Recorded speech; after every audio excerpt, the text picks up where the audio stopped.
brother. Hey, brother Solo. I greet you. Mama, give me my usual now. My usual, yes. Bra Solo, you don't come.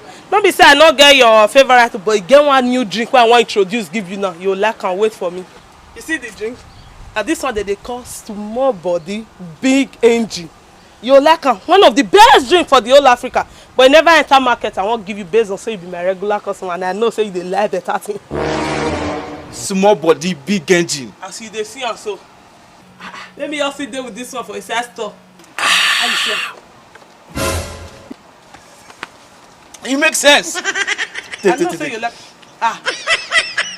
You said the drink never come out, Abi? No, never come out.